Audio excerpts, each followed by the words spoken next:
All right. Hey, everyone. This is Consoliad's second webinar of 2021. Welcome and thank you so much for joining us. I'm Moin, the manager of client relations at Consoliad.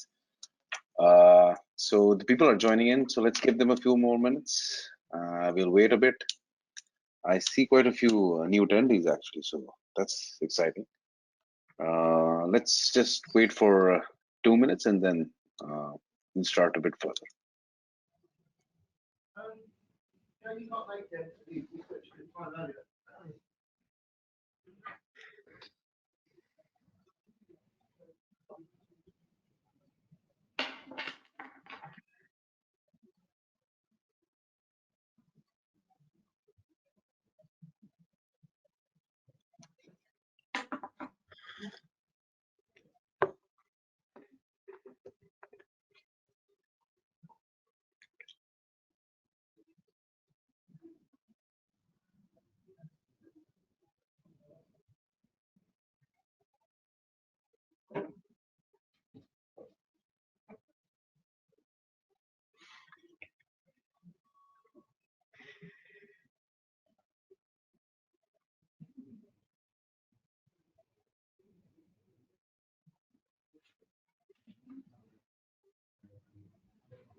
All right, I think so. Quite a few number of attendees have joined in, so let's begin.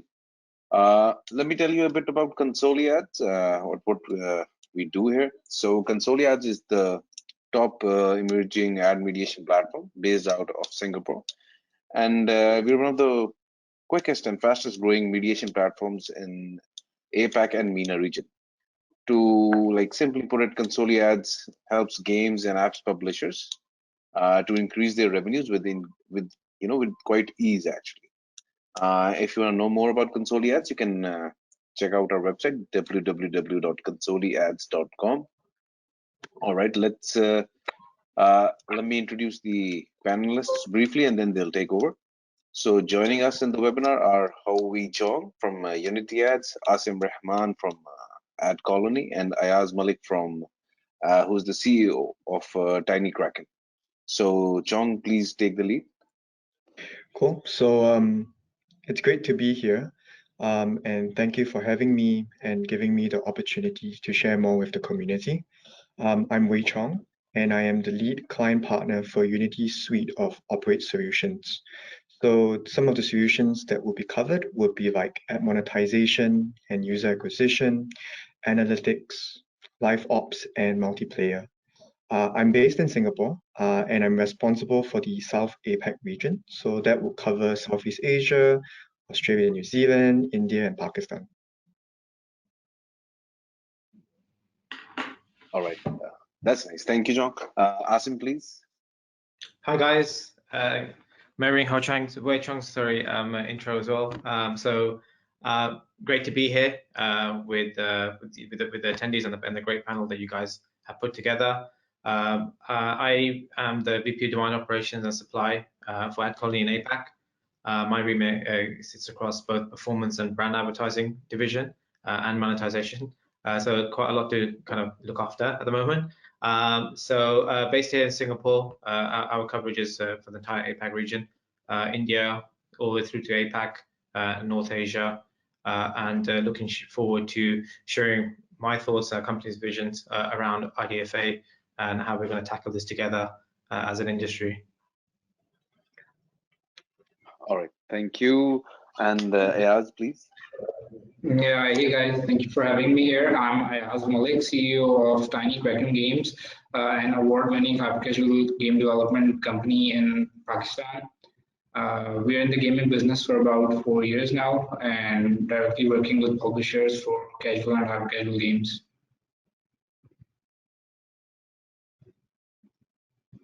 Thank you, Ayaz. Thank you. So let me give a brief prologue on what the IDFA is so that we can begin our opinion sharing and questioning.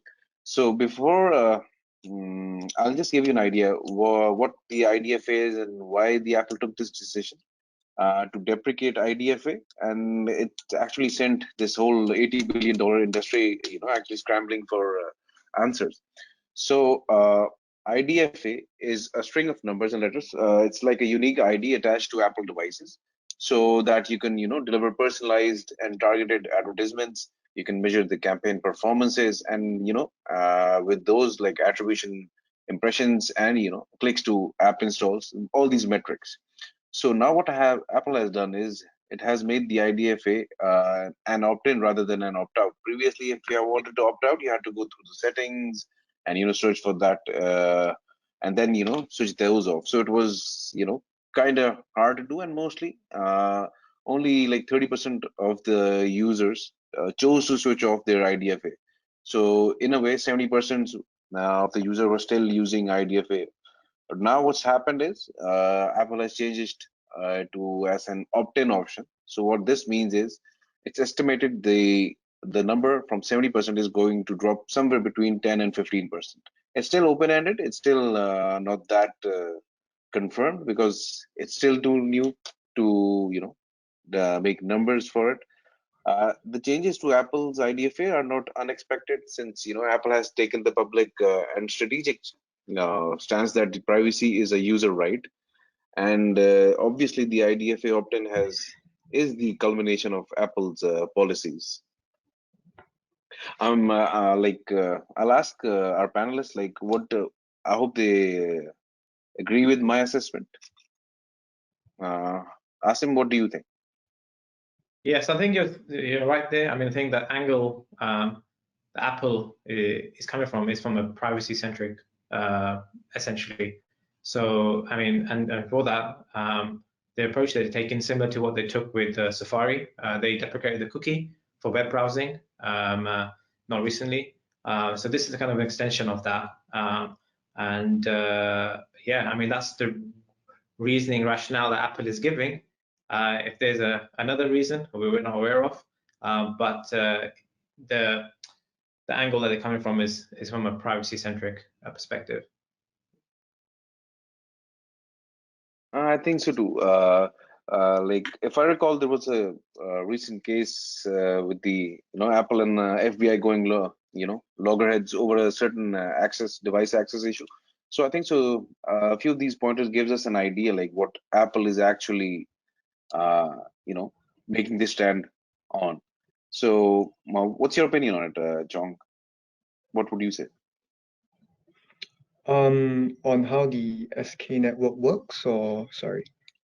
Like my point is like I just gave the prologue that Apple's the decision to make IDFA an opt-in is based on Apple's I guess stance on users' privacy being number one. So I think so. It's I just wanted an idea, like your opinion. Would you like? Do you agree with that? Yeah, so sorry, my internet connection is a little jumpy, but I think I caught your question. So I'm pretty much aligned with Asim. I believe it's in line with the growing need for privacy. So yeah, similar as him. Yeah, all right. Thank you. So let's add in a couple of okay, so yeah, I was just going to just add in some more sure. color, I guess, which I've got to mention earlier, is that if you just take a step back as well, just in cases in the news where Apple has, to be fair, Apple has been pretty, they've demonstrated integrity when it comes to their position on privacy. When there has been a criminal case and the FBI have wanted access to Apple's information, they've bluntly said, no, we will not give you access. So they've created this image that they're privacy first. Adverts that they're launching recently talks about privacy first. There's an advert where there's a guy in a bus and he's looking over people. So they're really getting the message out that they're a privacy-centric, privacy-first company. And I think in the industry itself, if you look broadly, there's been government legislation that's been released as well. CCPA, which is California law for protection, and there's been GDPR in the European Union. There's all sorts of different laws that have kind of popped up in countries like Thailand with PDPA. So I think people are conscious of their privacy. We're living in a kind of social media kind of focused world right now. So privacy, people do care about it, and I think Apple's taken that step where, I guess, are they doing it for the people? Are they doing it for kind of capital gains? I don't know. But that seems to be the justification that they've got for doing this. Yeah, exactly. I think so. There was a case recently at the FBI, right, and Apple taking a stance that they weren't. Yeah, I think so. They needed to crack the phone or something for the passcode and everything. All right. All right. So let's. I'll just start with the questions. Since the IDFA was supposed to be deprecated back in September 2020, but what do you call? It was delayed and pushed even further time for publishers to come to terms with it and make arrangements for it. But just recently, I think so, they extended the time. They haven't set it up. They haven't closed off the date yet. So I think so. Me and Asim were having a discussion on this a few days earlier. Asim, could you shed some light on it, please? Sure, I'm going to try my best. I'm not an Apple spokesperson. I'm an Android fanboy rather than Apple fanboy. But yes, correct. I mean, September was the deadline that was initially given to the industry. That passed, and obviously Apple subsequently delayed the deprecation. And now I guess Apple realized that the industry is not ready. Even myself, when reading the documentation, there was a lot of grayness, and been speaking to other partners in the industry. There was a lot of there was clarity that was needed, and I think that's what Apple's been working on since then. When it will go fully deprecated, I mean, we don't know for sure. But literally last night, I saw that there was a new beta release for version 5, so it's 14.5 beta 5. And now there's a bit of speculation, right? Is the next release going to be the one? Will it be next week? Will it be the week after? I think it's getting closer.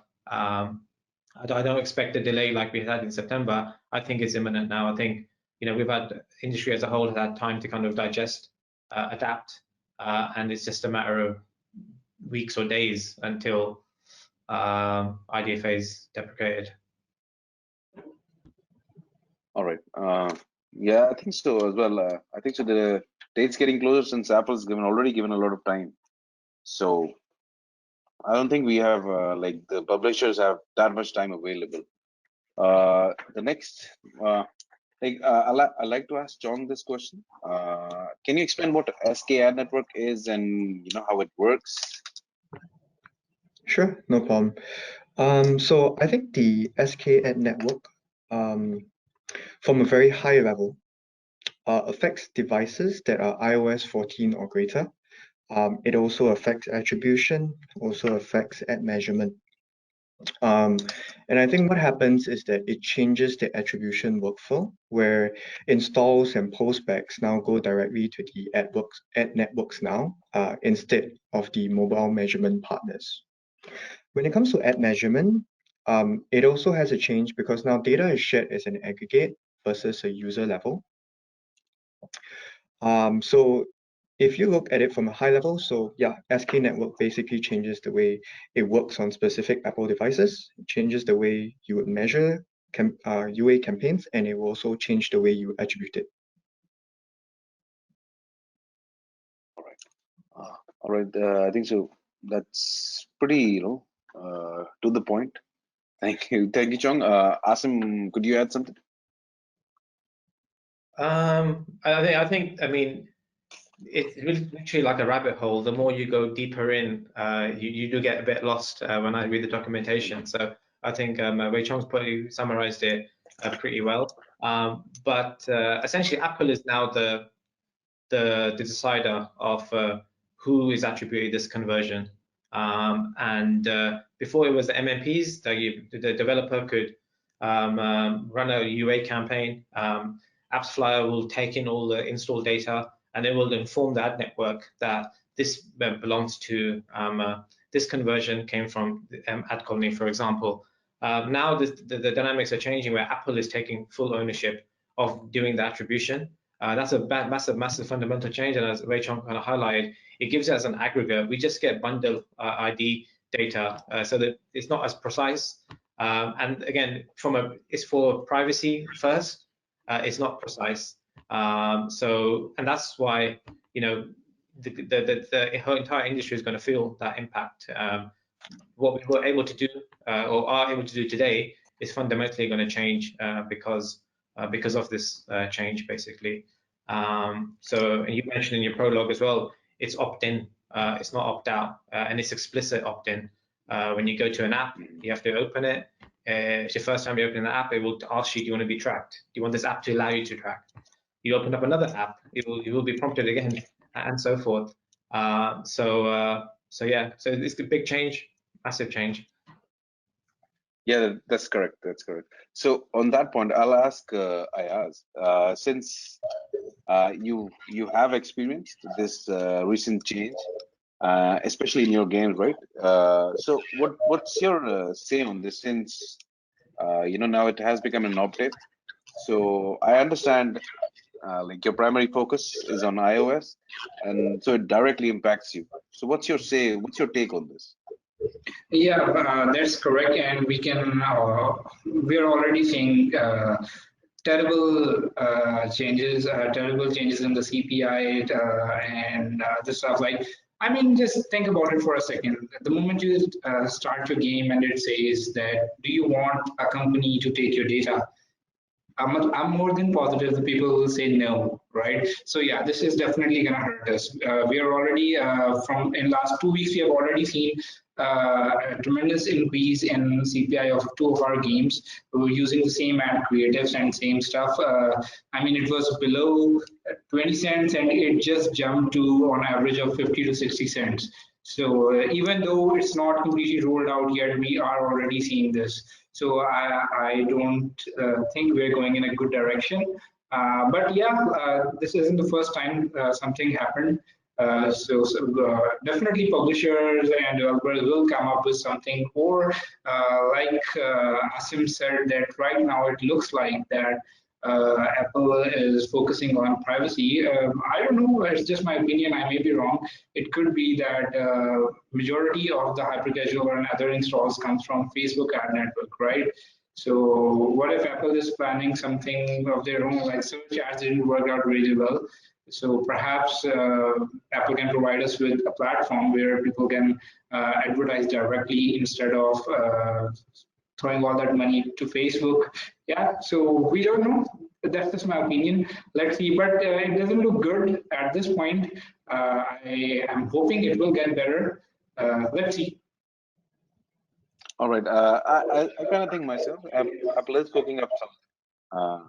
So I understand their point of view of as like user privacy being their forte, but in the end, it's a business and it thinks like a business, right?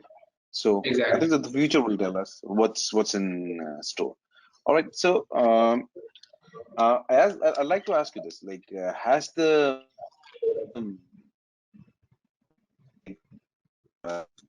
this SKAdnetwork like changed the mechanism of integrating ad network SDKs? Have you experienced something of that sort? You were breaking up. Can you please repeat?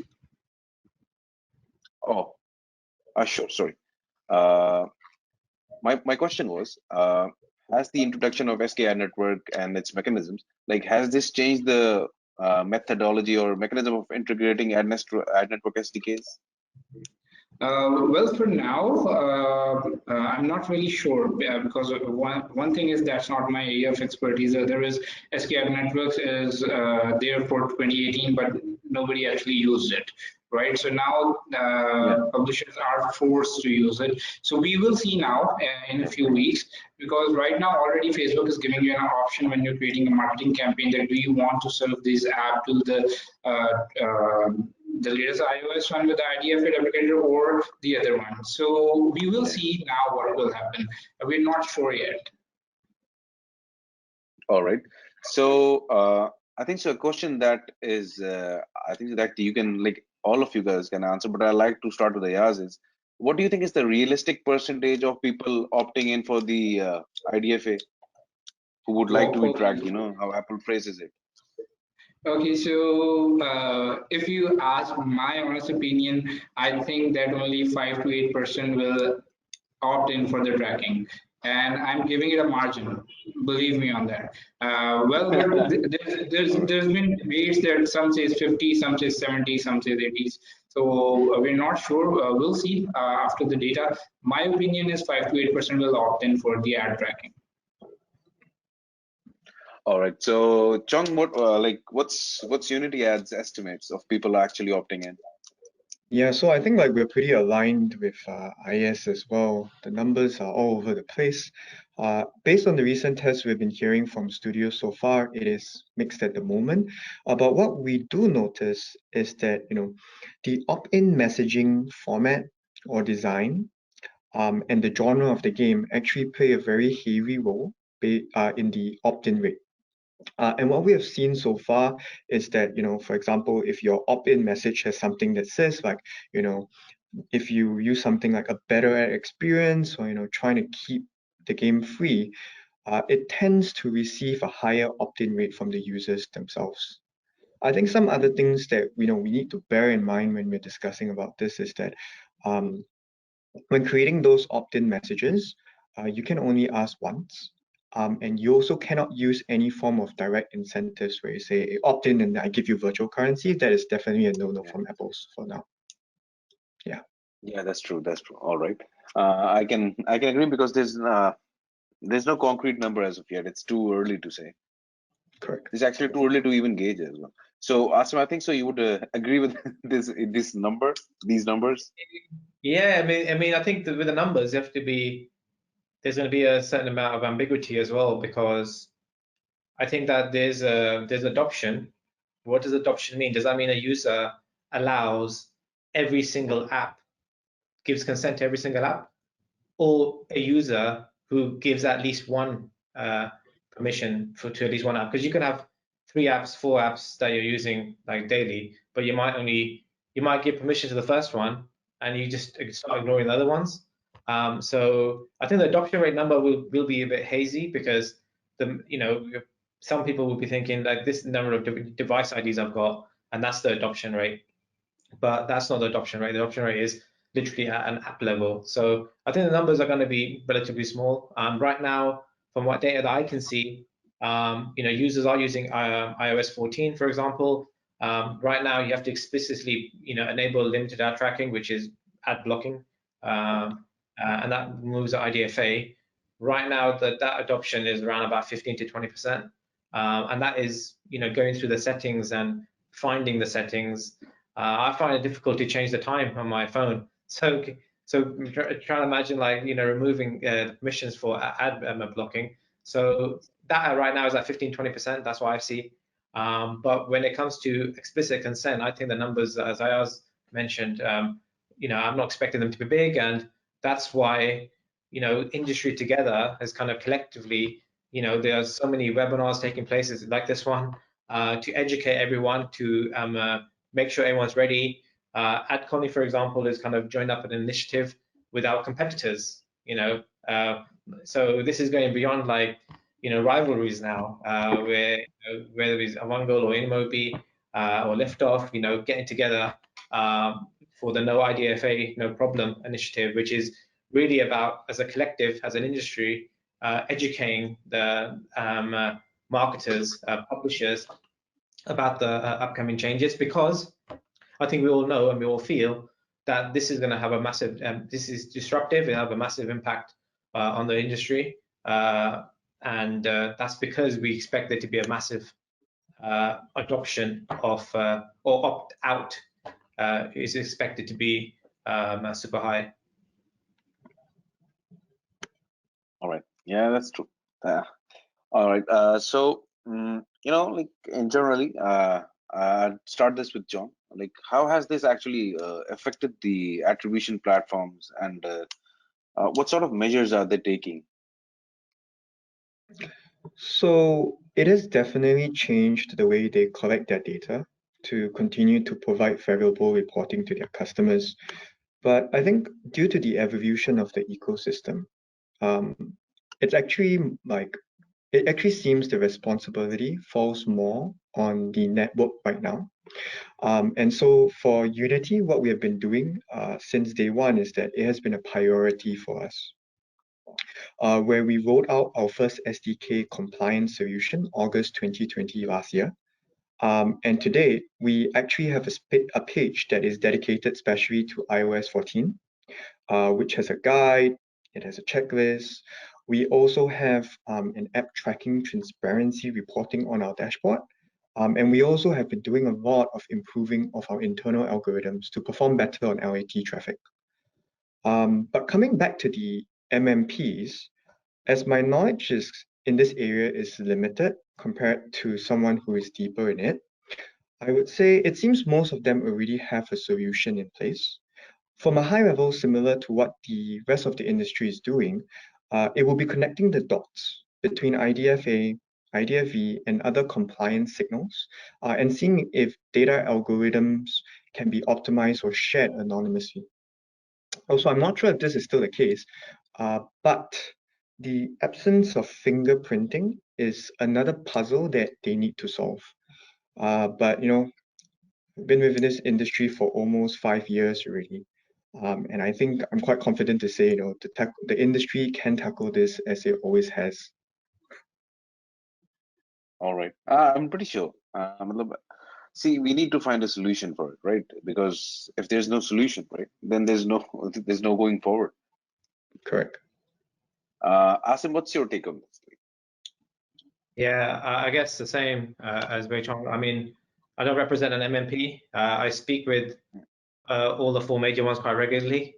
And generally speaking, I think they're on the same page in terms of what solutions they're going to be providing for their customers. I mean, I think definitely the wings have been clipped, whereas they were all seeing, all knowing.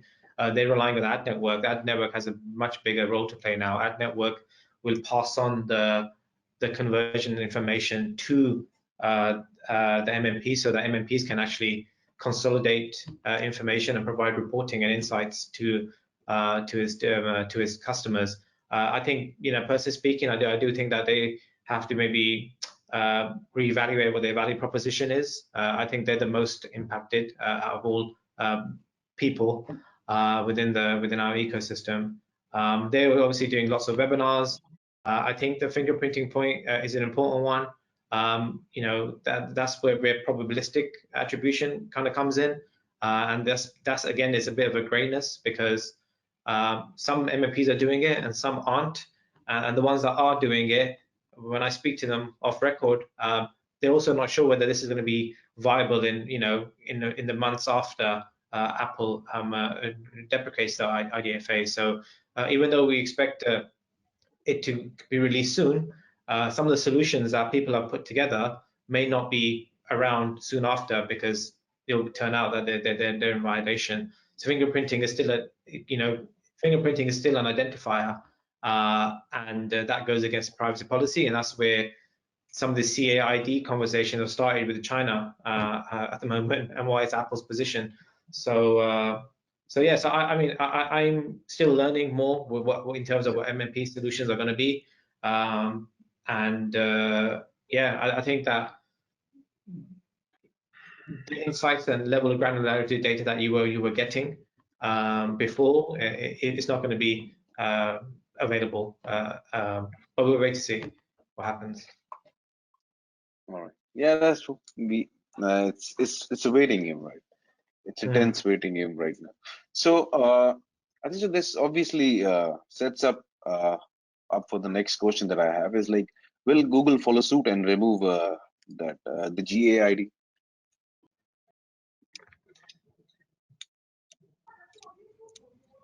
So, Chong, what's your take on this? Yeah, no, maybe I can let Asim go this time first. Ladies first. All right. So I think that I mean, we can't speak for Google, but the IDFA and GAID were actually created because the industry needed them, and both Google and Apple developed an identifier for the industry. That's how it came about. When in the early days there was no identifier because there was no cookies. Fast forward, Google had announced last year that they were deprecating the cookie from Chrome. So this is for web tracking. Apple and Mozilla had already deprecated that earlier. So if you just use that as a signal, then I guess that, you know, it's fair to say that Google will probably follow suit. Right now, they're still working on deprecating the cookie in the browser, and I think once the browser's work is done, so to speak, then they will probably turn to mobile app. They have a solution called Flock, and people are, you know, in the industry are talking about how the industry is flocked up now.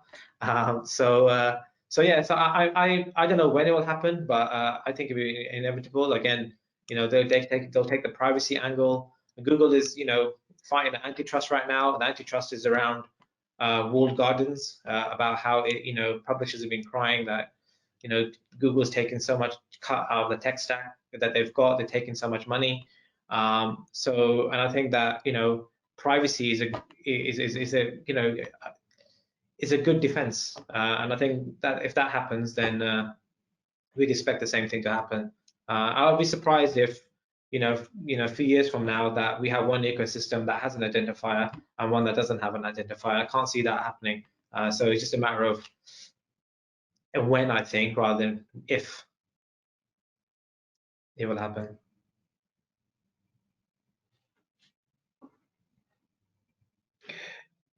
Does Ayaz want to go first?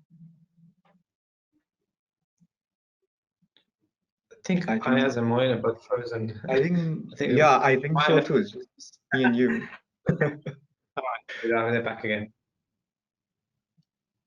All right. So we lost you for a second. Yeah, we lost you for a minute. Yeah. Okay, I can hear you guys again. All right. Okay, so you want me to go, or are you gonna answer that, because I totally lost you guys? Yeah, I had answered it already. So I think so. Like, oh no. I think so. There's a technical glitch somewhere. So I could hear Asim throughout. I think so. Ayaz couldn't. So Ayaz, like, what's your take on it from a publisher's point of view? Do you think like Google will follow suit? Because I think so we've seen this. Yeah, because we've seen Google, you know, like follow through with Apple's policies. Maybe a little bit later, but they do follow, and or at least, you know, come on the same track. What actually Apple goes through with their policies. Yeah, that is absolutely correct. I've been working with Google for about 12 years now, directly and indirectly. Even before I was in the gaming business, I was a blogger, and I was in one of the Google teams as well. So yeah, I know they do follow Apple's policies, and given the antitrust going on right now, like Asim said, yes, absolutely, Google is going to take measures. They're already doing that in the browsers. After that, we are definitely going to see changes in the mobile industry as well. Well, I had a question for the panelists, right? Like majority or like the primary source of Google's revenue is through advertisements. Yeah. So I don't like. Do you guys really think they'll follow through, because this is their actually primary source of income, right? Yeah, but it is actually very straightforward, and from my perspective, Google is going to make Firebase a necessity for everyone, and they'll be using that with the ad tracking, and they will come up with something. That's what I think, right? So yeah, that's possible. Of course, Asim and Vishwan can comment better on that, because they are the advertising guys. They know this stuff better than a developer like me. Yeah. Yeah, I think like just to build on. Sorry, did I cut in? No, go ahead. Go ahead. Oh, okay. So I think like just to build on Asin's point and Ayaz, they both brought up very relevant points. Where if you look at it historically, you know, when Google introduced the app's personalization setting, it was also 1 year after Apple rolled out the limit ad tracking. And so Ayaz also mentioned very good points where he mentioned that, you know, they have Firebase, and Moin, you mentioned that ads is their main business. So what's the possibility of them maybe moving forward with it? I'd like to see it from this specific framework where we answer 3 questions. The first one is, if Google was to follow, the question is why? I think we've touched on this quite a bit during the webinar already. One of it is increasing scrutiny from the US government. And then the other one is, as the world continues to evolve, there's just that growing need to answer the concern regarding user privacy. And the next question would be the implications, which is, yeah, you're right. Google's main business is ads, and phasing out the GAID, for me, I feel, might not be easy because they might have overlapping dependencies with other units of their ads business. So, for example, if you look, a very good example would be the phasing out of the third-party cookies, which all of you have been talking about so far. They gave it about 2 years. And the last question is, how is it possible? I think Firebase could be the foundation, because it might be something similar to the SKAdnetwork, or it might be a totally new framework from scratch. So All right. I think based on this information, and if we do intelligent guessing, I would say only time will tell, but we can use history always as a precedent. Yeah. True. All right, that's true. So like, I think so. I had a question. Like, what do you think would be the changes in user acquisition, like methods now with the IDFA deprecation coming in? Like, how would the like, since Ayaz mentioned that his acquisition cost has skyrocketed, like, so how would people actually go about acquiring new users at like the previous cost they were actually able to get? So the reason being, if for indie publishers user acquisition gets expensive, so they'll obviously be phased out with the IDFA being deprecated already as in its even in its current state. So what would be the method or way to go about in like acquiring new users, keeping in mind the IDFA deprecation? So like you guys can feel free to answer. Should I go first, or anyone else going? Yeah. Okay, so for now, there are many people talking about that ASO will be now, App Store optimization will be now more practiced compared to what we have been doing, because there will be less chance of showing personalized ads now. Well, not less, no chance actually. So yeah, that's definitely gonna hurt. There will be no retargeting or no deep linking. So these type of things are gonna hurt. So ASO will be a focus, but of course, on the other hand, I don't think ASO is at the point where you can actually achieve 100,000 users a day, like we can do on Facebook and other campaigns.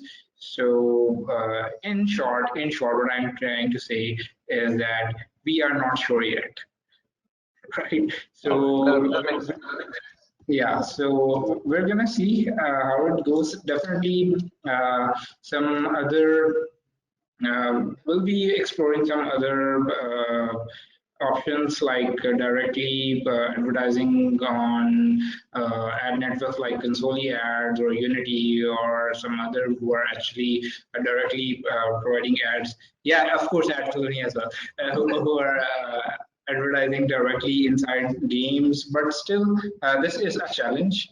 So. On the other hand, well, it's not like we're going to have a less amount of gamers. New gamers are produced every year, right? Same goes for the developer companies as well. So it's not totally dark. I am actually, at least I am hopeful that we will come up with something, and there will be a way, even if it's, sorry about that, even if it's Apple is going to provide something, but let's see how it goes. Yeah, thank you. I think so. Publishers' aspect is very different, right? It's very refreshing as well. All right, so guys, do you have anything to add? I mean, I think that for ad networks like ourselves and Unity and AdColony, again, we are still going to be providing services for developers for the user acquisition campaign. That will still exist. I think we started the conversation, this panel with, the granularity is missing, the preciseness is missing. We have abstract data now. We all know that this app generate a conversion. I won't know which user. I won't necessarily know what creative. And one of the things that Apple's done to make privacy to be more strict in privacy is that postbacks or notifications that we normally get or developer would normally get is not going to be in real time. It's going to be delayed up to 7 days, perhaps. So, even when you try to do some of your cohort reports where you say, I ran this activity on day 1, and I got this, I had this results on day 2, that information also gets blurry. The reason for that is because obviously Apple wants to think about privacy first. They don't want to make it easy for you to identify who the users were, but it also makes it difficult for you to kind of measure and manage your user acquisition campaigns. So I think for the advertiser, developers in this case, there's a bit of risk that they've got to absorb now, I suspect. There are companies that are built like machine learning and AI, algorithms that are all based on this identifier, whether it be fraud, whether it be decision making or creative optimization. I think all this gets impacted. We kind of step back a bit and go into kind of a more of a contextual optimization kind of world, which is a bit primitive from where we are today. So I definitely expect it to be. Those are the impacts. Those are the changes that we're going to expect. Whether the eCPMs and CPIs will change, like publisher eCPMs may come down, for example. So we have to just wait and see now how it will pan out. But I think that there's going to be an impact. Those learnings that we've had are going to, unfortunately, in some cases, disappear. But at the same time, I would say that there's always been a bit of concern in the market for UA marketers anyway that I speak to, where you have self-attributing networks like Facebook, Google, and Snap, where the MMP would share the data and they would say, yes, I generate a conversion. That will go away. So I think that there'll be a level playing field for everyone. There's no SRNs anymore, from my understanding. So that should maybe come as a benefit. But we won't know until them are deployed, IDFA is deprecated, and there'll be a settling period, and then we'll know. Just like COVID, we won't know what the new normal is, right? Until we've been ahead. Yeah, exactly, that's true. So I think I'm done with the questions. We have a lot of questions from the attendees popping in. So I'll start with the questions. They put both. So I think that the first question that I'll go with is the first question is what are the alternatives to SKAdnetwork? I think there's no alternative for Apple. China government or China big tech companies have tried to do a CID, which is an alternative, and Apple have said that well, then maybe not directly to the Chinese government, but in the community forums, there are apps that have been people are sharing app store rejections because the app developer themselves is trying to ask for too much information about for the SDK is trying to collect too much information. So I think Apple's going to be pretty firm with their policy that identifiers are not allowed. And in fact, I'll go one step further. With the cookie world, with the desktop, some of the community DSPs of industry have come together to create a new ID, which is like fingerprinting or federated media. So it basically using email addresses, first by PII data, using that in hashing it as an identity link. I'm not really interchanging terminology, sorry guys. But on the cookie world, desktop world, the industry tried to come up with an alternative solution, and Google came out and said no, because it was still, tracking. It wasn't scalable like cookies, but it was still tracking. So I don't think there's any alternative to an identifier, because that is exactly what Apple wants to remove, and that's why it makes it very difficult for developers and networks to even identify you know, which user it was, if anything, that generated this conversion. We haven't spent much talking about IDFV. IDFV is an identifier that developers will have access to that they can use within their own ecosystem. So maybe cross promotion, and that might explain why some of the consolidation is happening. But I think Wei Chong, you touched on IDFV. I don't know if you want to add in anything else on that point. Yeah, so I think just adding on to IDFV, it really, so basically, if you are your own, it allows us to basically identify for the same developer. He's able to tell, it's a unique identifier for all the apps that he basically owns, but that is actually as granular as you can go.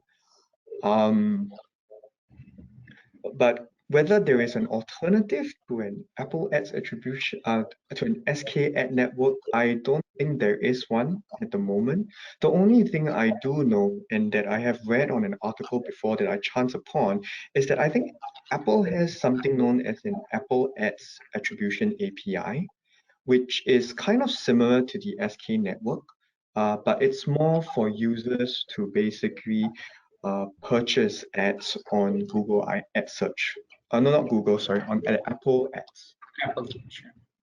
But that's pretty much all they have shared. It's just very basic at the moment. But if I'm not wrong, that API maybe might unlock more kind of granular reporting that publishers or advertisers might be looking for.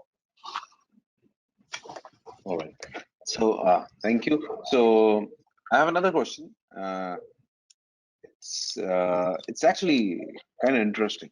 So they're saying like Apple already provided the options to the users, the option to either opt out or refresh their IDFA whenever they wanted.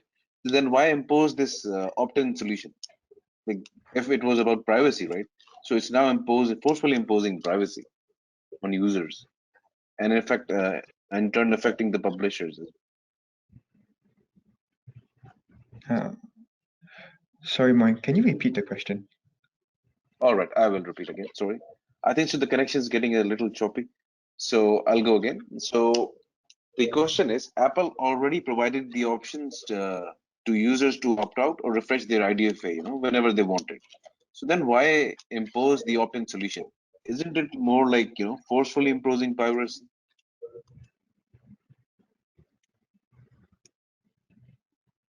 Got it. I mean, I think I'll take a quick stab at that, Moin. So that's a really good question. And I think that what I kind of recollect is that when in the European Union, when they launched GDPR, they made it mandatory for publishers to, request permission for being tracked by cookies. But then a year or so later, the European Commission said, you're just putting a pop-up in. It's not explicit enough. People, the consensus was for the European Union was that people are just accepting without actually knowing what's happening. So what then happened was that the pop-up became bigger, more obvious, and I think that that's where Apple has probably taken its approach from, which is it needs to be more explicit, because if it's a one-time, then you'll forget about it. If say that one time is only when you set up your phone, yeah, I think that's probably the genesis of like where it's coming from. And again, the positioning, the marketing has always been around being privacy centric, yeah, that's whether that's their motive, another motive we don't know. But I'd say that it's not unprecedented. We saw that with GDPR. That the governments got involved and said you need to make it more explicit. So I think the European Commission GDPR is going to be totally fine with Apple's approach, because that's essentially what they've requested in the desktop world. You go to a different UK website, you get a pop-up each time saying, do you accept cookies? Do you accept to be tracked? And so forth. So it's mirroring what's already happening on desktop. True. Yeah. Yeah, I think building upon Asim's point, he's right. That it's like usually when the opt-in happens, it's usually when you set up your phone and it doesn't come up anymore. So I think this is part of like Apple's way of trying to increase the privacy education for the user themselves, where it's asking one more time explicitly, hey, is it okay or not? And enforcing it on a much stricter level. And this is also kind of consistent with their education because I think in December last year, they released something known as the Apple Privacy Survey, where, very much like how you buy your food in a supermarket, where, if you buy, for example, salsa, and then they tell you all the key ingredients in the salsa itself, the Apple Privacy Survey also requires you to disclose that, for your app and for the partners that you're working with, what kind of data are you collecting? And you basically have to declare that data on your store page itself to show, all the kind of data that you're collecting from the individual user. So I think coming back to the question, this is all part of Apple's wider approach to try to educate the user on privacy, which is why they forced that pop-up, because a lot of people aren't aware or might forget along the way. All right, yeah, I'm gonna agree that's nice. with Thank Wei you. Chang right here. But if you think about it from a general public perspective, everyone usually users and players or general public, they just just say it like this: we are being tracked, without knowing what it actually is. So right now, what Apple is doing is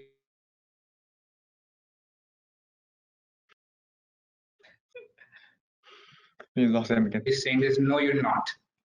In simple words. So yeah, they're just gonna ask you every time, feel that they are in power and they are in control.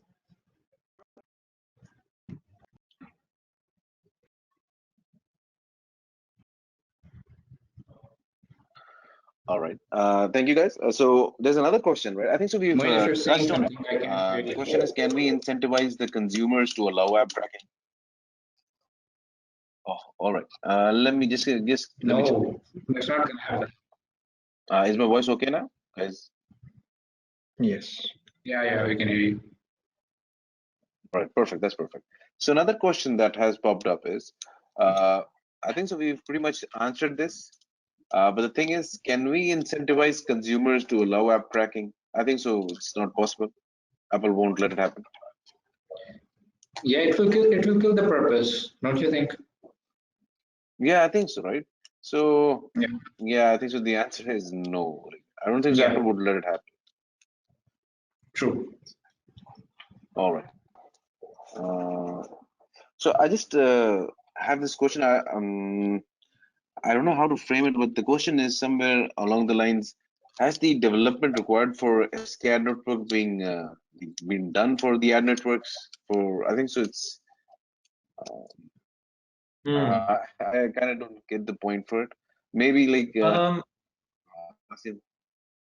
I think I get that. So the work the developer has to do is the first thing is that if they update the SDK, so the networks, AdColony, Unity, etc. Whenever there's a privacy policy change from Apple in general, we have to make updates to our SDK so that the apps are pass approval from Apple. So that's the first thing. From SK ad network perspective, there's a thing called ad network plist. So the publisher has to explicitly say that these ad networks IDs are allowed to sell inventory, or they're essentially they're whitelisting. I like to think if it's similar to what happened a couple of years ago with app.ads.txt. I think most developers now have adopted that. When they work with partners, they get the piece of code to put in their website. So it's something. It's almost like a similar thing. So that's the work that the developers have to do. They've got to update the SDK with their partners, and then make sure that they're whitelisting ad networks. The whitelisting is important because then so that the network gets attribution if the conversion occurs. If it doesn't get attribution, then there's no revenue for that. If they drove the install but they weren't attributed, then there's no revenue for the publisher. So yeah, there is work that has to be done on the developer side, but I would say is pretty low effort considering everything that's going on. And I'm pleased to say that ad colonies, the work that we're doing with publishers, the adoption rates are like, super good. Like we're talking about, 90% of developers that are on SDK versions which are compliant, and our network ID is being posted as well. So I think there's been a really good response from the developer community. They know that this impacts their revenues, yeah. So there's some work for developers. That work is very low LOE, so to speak. So yeah, some work to be done, but not too heavy, I don't believe. All right. I think so. I'll just check for other questions. I think so. That's it. Thank you guys for joining us, and thank you for your time. Thank you for your opinions. Thank you for your insight on this actually a very important topic. And I'd like to thank you all personally. Thank you guys for giving us the opportunity. Thank you guys for giving me the opportunity to host this webinar and help our clients and help anyone that's being possibly affected by the IDFA deprecation. So thank you guys. Yeah. Welcome. Good. All right. So Thank you very much. I'd like to add, do you have what do you call any feedback or any insight, Jordan, like a small tidbit to add in before you conclude? I'm sorry, Moin. What do you mean? What I mean is, like, do you have anything to add in before we sign off? Oh yeah.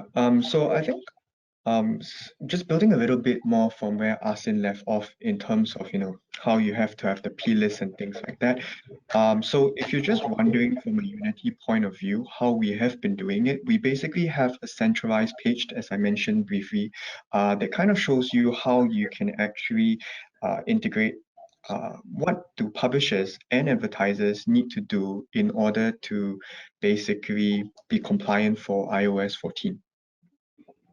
And so I think from a publisher's point of view, it's actually very straightforward. So it would just be the SDK.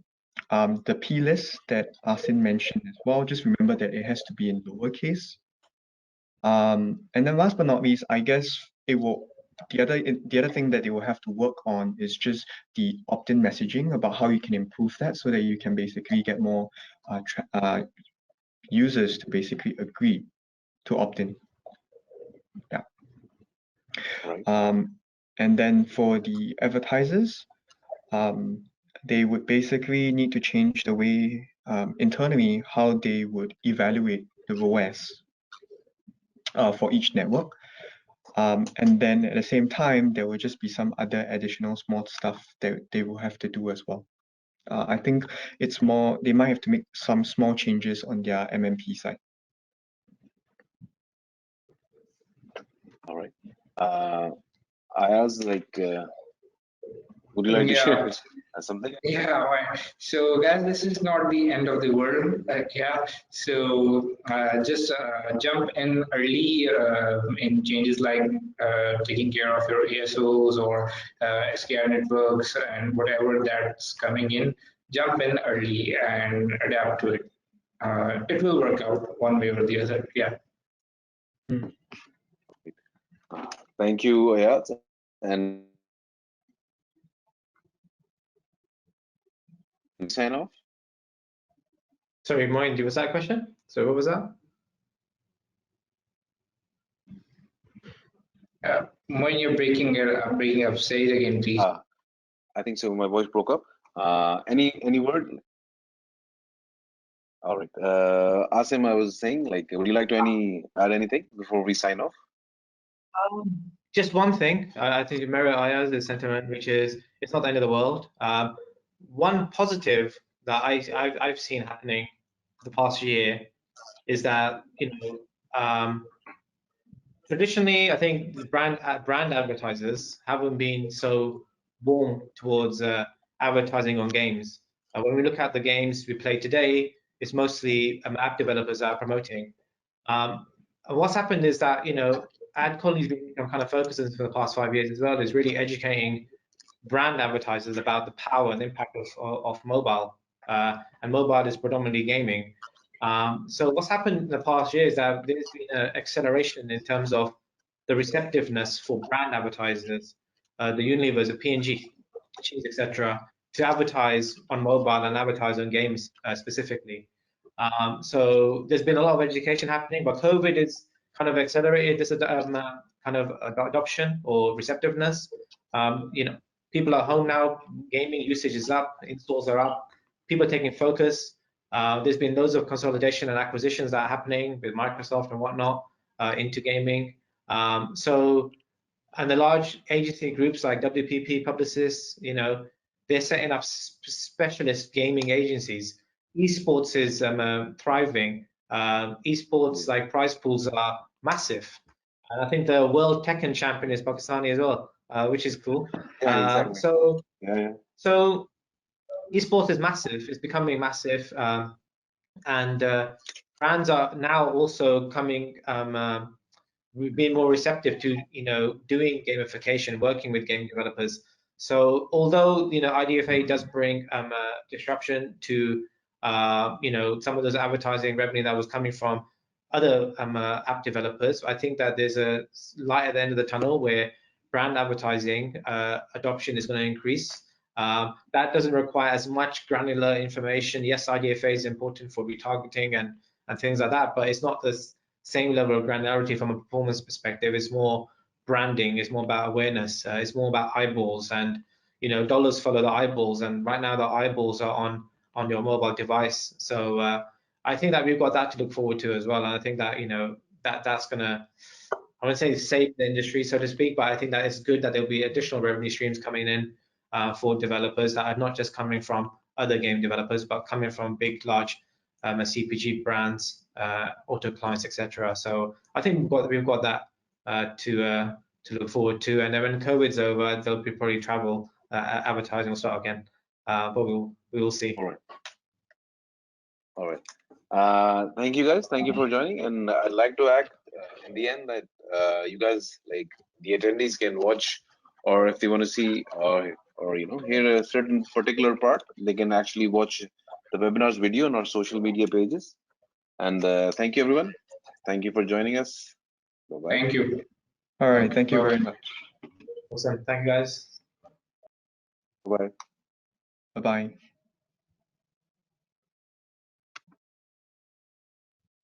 It's just us.